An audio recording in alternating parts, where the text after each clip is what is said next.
Hello, everybody, and thank you for joining us for today's episode of Trade the Chain. It is February.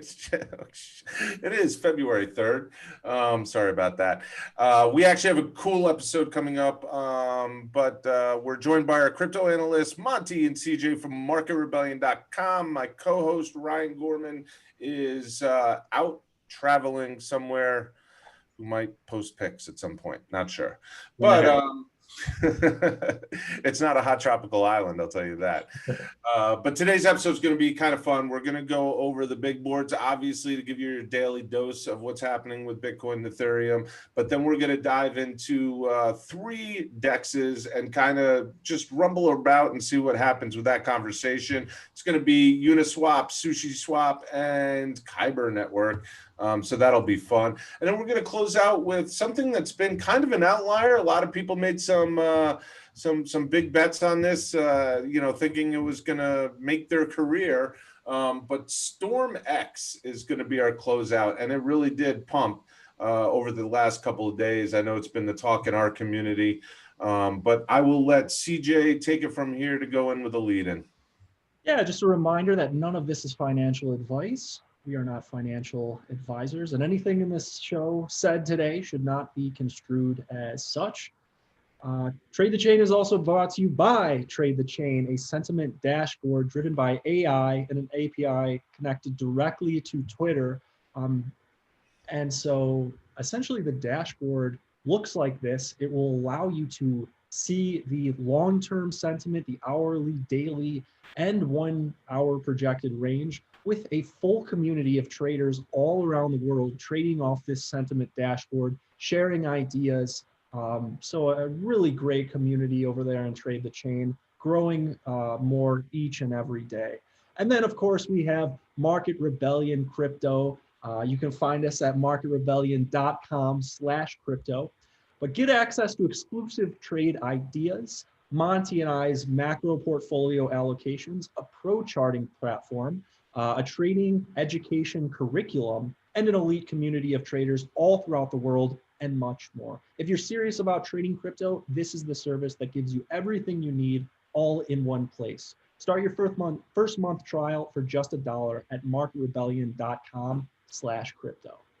So we appreciate that, guys. And if you haven't subscribed to Alex's channel, our channel, or whatever, but please do so and hit the like button down below. We appreciate that. But now, getting into the big boards, we have a potential short squeeze on our hands here.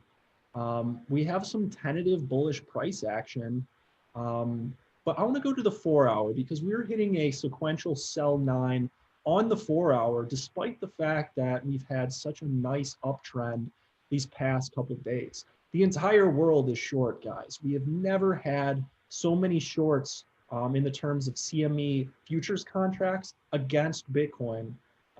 So we may get to 40K and undergo a short squeeze, because if you think about the participants in this market, if I got short at say 32, 33K, and I was taking this heat against me, I would start to be sweating and I would want to capitulate from that position, because it's tough to be short Bitcoin. You can get destroyed, as we've all seen. So you got to understand those types of market participants and where they're at mentally right now. So we are on that 9. We might get a little bit of a correction, but ultimately what we need to see, or what I want to see from a bullish perspective, is a consolidation above or even in this channel. If we get that, that's going to be very, very good overall from the macro trend perspective.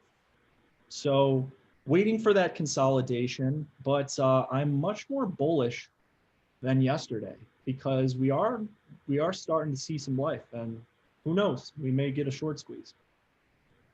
Yeah, anyone who's been watching these episodes knows that we've been more or less bearish neutral for the last 3 weeks, roughly. So it's really nice to see some interim bullish price action, but really not too much has changed in terms of kind of my macro outlook yet. Like CJ said, we're kind of topping here on the 4 hour chart. We've got a green 9 candle here. That's a true green 9, closed above both the 8 and the 7. And we also have this 13 sell candle. So kind of a confluence of sell indicators here, kind of telling us that we're overbought on the interim. But one thing that really is encouraging about this kind of unexpected bullish price action is it's giving us an opportunity to become less overbought on the weekly chart. One thing that CJ and I have been referring to quite often is this weekly chart and how this Bollinger Band here is still so far behind our current price action. And this could kind of serve as an estimate to where price could have gone if we did see a correction. And we are starting to kind of see that here with these 3 consecutive candles of bearish price action on the weekly chart. But luckily we've got this nice green candle here that's starting to kind of pull us back up and giving us some time for this Bollinger Band to catch up, maybe 25K, maybe all the way up to 30K before we actually start to see a reversal. So really the worst case scenario is becoming a lot more bullish than it was just a week ago. So very encouraging stuff. It was hard to predict given all the crazy stuff happening in the traditional financial markets, but really it all worked out very well for Bitcoin. And I'm excited to see kind of where it goes from here, because we're at this sort of crossroads between being overbought on the short-term time frame, but also seeing such tremendous buy pressure from all these retail traders. So this weekend is going to be very important kind of for the macro perspective for Bitcoin. So I'm watching for what CJ said, some consolidation above 34K. I'm watching for that very closely.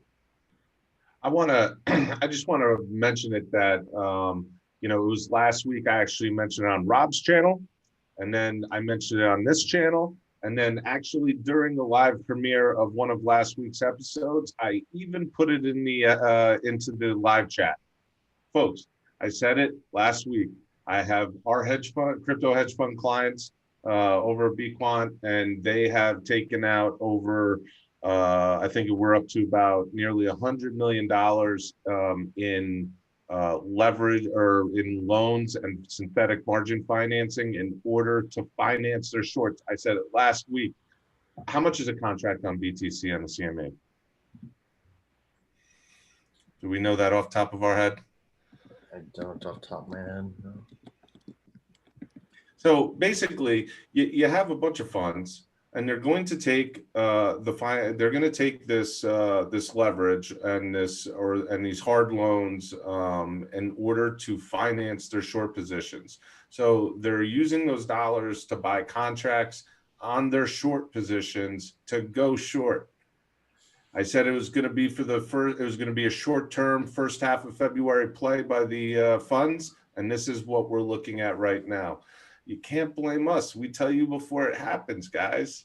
All right, let's go to Ethereum. We did have Ethereum hitting those new all-time highs the other day. Where are we at? Is it keeping up the pace, or is it starting to simmer down a little? A lot of people looking for a 2 and 3K Ethereum. I got to tell you that I've been seeing that a lot. Yeah, I think it'll get there. It may take a long time, but I think it eventually will get there. So we've talked about Ethereum and the ascending triangle. We got the breakout. We got it on increased volume. That's what you want to look for when you're trading an ascending triangle. A breakout here with increasing volume, because that means more buyers are stepping into the space. There are more market participants getting into that asset. And so what I also did, I think it was either yesterday's or Monday's show, but what you can do with ascending and descending triangles is ultimately you take this distance of the leg up on a percentage basis, and you just extrapolate it once we break above the resistance. And so if you extrapolate that price level, it gives us a target of roughly about $1,700 to $1,800. So I expect Ethereum to continue until those levels. We might hit a short-term resistance at those levels. But that's what technical analysis would tell you if you were trading based on the ascending triangle breakout here. So still bullish. We'll see what happens. Yeah, ETH has a lot going for it in the sense that, I mean, like we've been touching on, it not only has the technicals going for it in the sense that whereas Bitcoin was kind of flirting with that 30K support level, ETH was doing the exact opposite, and it was teasing with that 15K or that 1500 resistance level right here. So you can see each time it tested this level, it became weaker and weaker. And each time we tested this level, the pullback became less and less significant. So it's kind of a tightening coil here. And on this last dip, we finally broke through, allowing us to set new all-time highs. So very, very good, good looking chart here for ETH. And I really think ETH is set up to have even more bullish price action just because of the way it's going to, I mean, we've touched on this several times, but ETH really appeals to retail traders almost more so than Bitcoin because of the fact that it's at a lower price point, but also because of the fact that it allows you to kind of get exposure to all these more exotic projects that are popping up on the Ethereum blockchain. Many projects that are going to very much appeal to retail traders and already have are projects that are built on the ERC20 platform. So I think there's good reason to be bullish on Ethereum, especially when you consider the influx of retail speculation into the space in the last month. Also, the contracts go live on February 8th for CME Futures for Ethereum. So, and they've actually had a greater anticipation in terms of like the rally and the interest as opposed to when Bitcoin futures were first released. I'm looking through this Bloomberg article on it right now. I mean, all we need to do is, first of all, I mean, it's a lot of institutional interest. They love the regulated, venue. Now we just need to make it physical delivery because until it's physical delivery, because folks, these futures on the CME are actually cash settled futures. Until they're physical delivery, Monty, I don't know. It's just not real yet. Yeah, no, I completely agree with you. And also, I'm pretty sure that the CME released Bitcoin futures in 2017, right as Bitcoin was hitting an all-time high.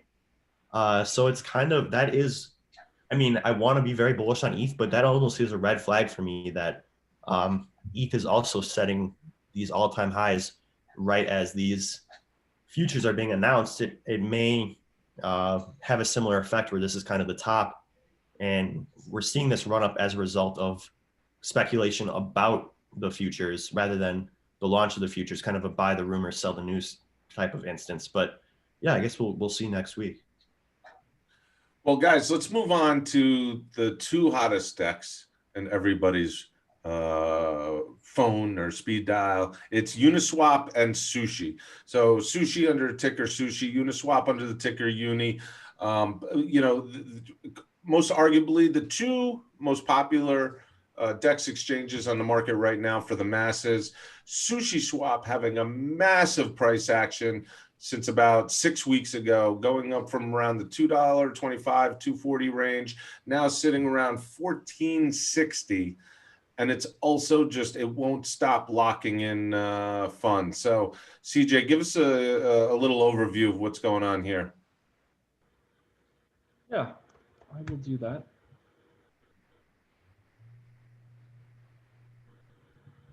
First of all, how funny is it how this is literally a clone of Uniswap? Like, it's literally the same thing, just different colors. Dark mode. And it's doing half the amount of volume though. And it's got, about 3 billion in liquidity. Uniswap's got about 4 billion in liquidity, does twice the volume based on a 24-hour basis. So let's compare price and market cap, because we might be able to find a market inefficiency here. I've still got the chart inverted. I was wondering, CJ, I was like, did I misspeak, man? Is it slowing down?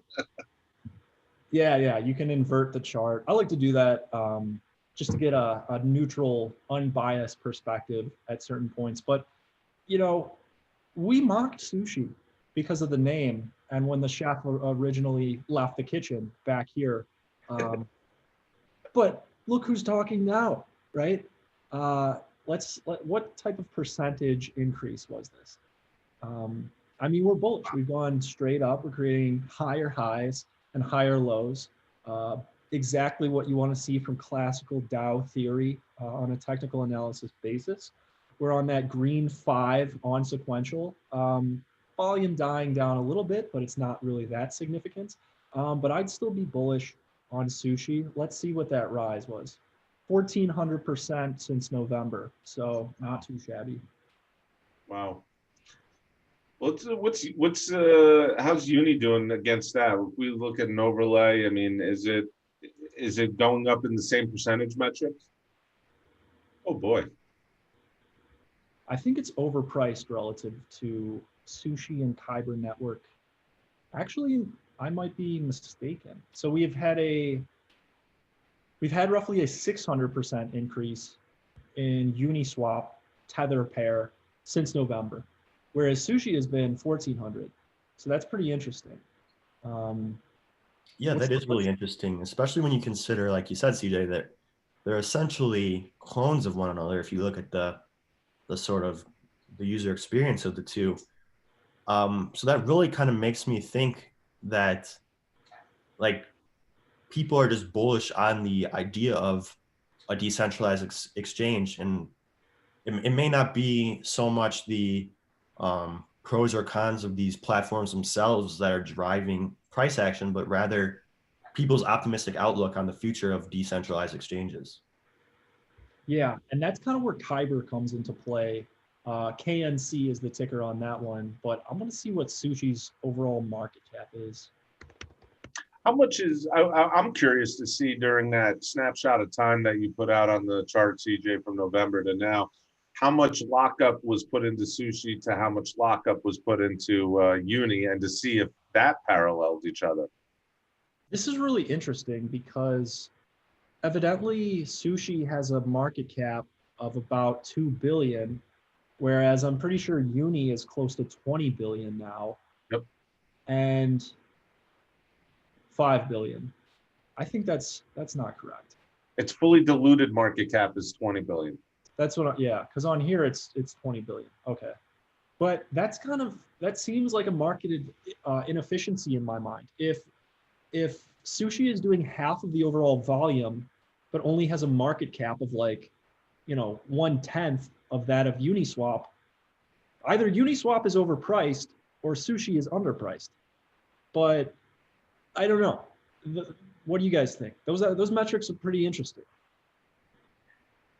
Yeah, it's hard to tell, to be honest with you, because Sushi has had quite the run up. You know what I want to do? I'm gonna do this for another show with us. I'm gonna see what the lockup pattern was going into it, because if they're locking up at the same percentage amount, then there's going to be that inefficiency that you explained. But if Sushi is starting to lock up at a higher pace, then it may have relative value to the price. We'll see. But I think that's really the underpinning fundamental on what comes of the total price overall. What about Kyber Network? I mean, Kyber Network is one of those underrated dexes. Talk about market cap, 343 million. This could be a sleeper in the wind. No, yeah, that's what I'm getting at. I think this is a hidden gem because we look at the volume, 800 million, almost 900 million on Uniswap, 400 million on Sushi. These are both billion-dollar protocols. And Kyber is only 300 million, you said, market cap-wise. Yep. However, it's had its third month with $300+ million of volume on the exchange. This is for Kyber. This came out December 11th, 2020. So I can't imagine what those numbers are now. But this seems like a sleeper is what it seems like to me, at least. Yeah, especially when you consider what you were just talking about and kind of the discrepancy between Uni and Sushi. It kind of makes me think that some of the value of of the decentralized exchange space is somewhat unrealized. So yeah, I like the fact that Kyber is doing tremendous volume while maintaining a low market cap. That really makes me think that there's tremendous upside potential there.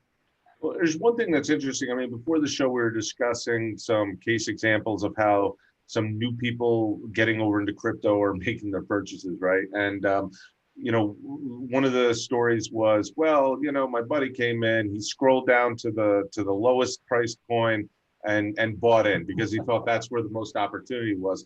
And we're about to cover a coin next where that particular person and a bunch of others that I know as well were not quite wrong.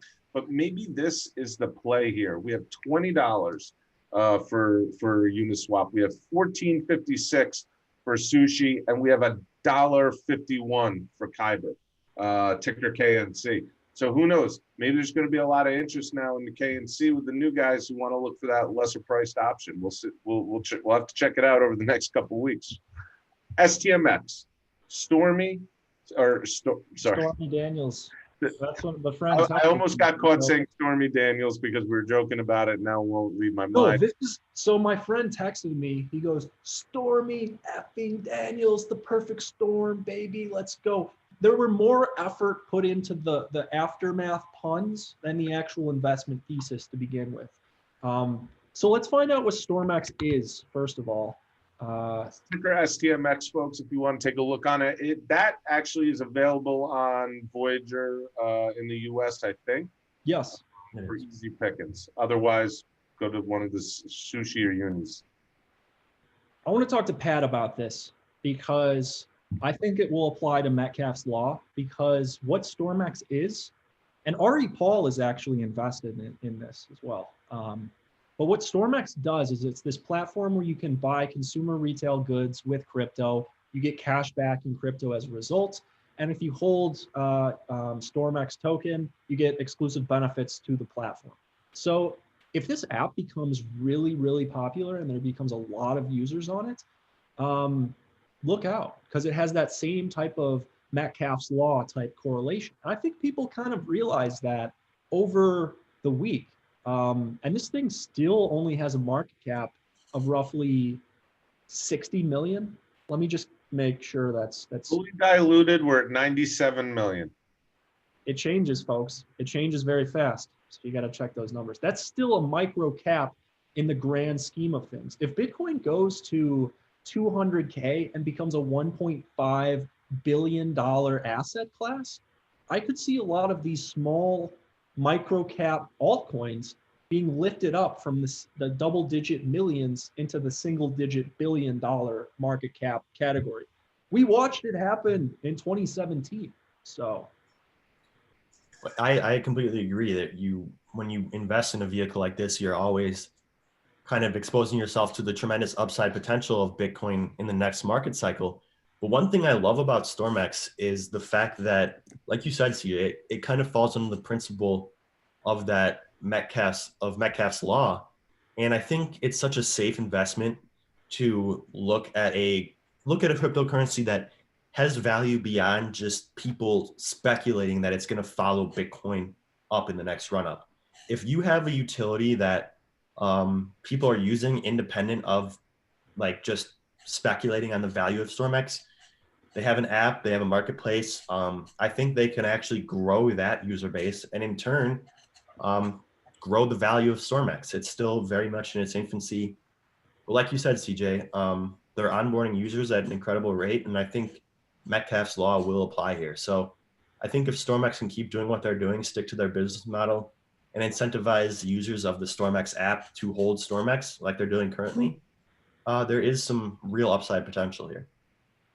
Yeah, I agree. It's much easier to cut through the noise when there is some sort of metric to base it off, such as users and network effect and how that, kind of catapults along with the price.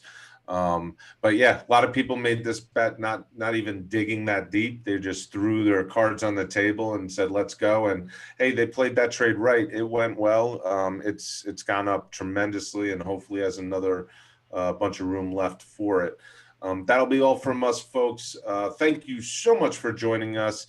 We will see you again tomorrow. Hopefully you have Ryan back. Hang on to your handlebars. Watch out for those honey holes, which did not come up today.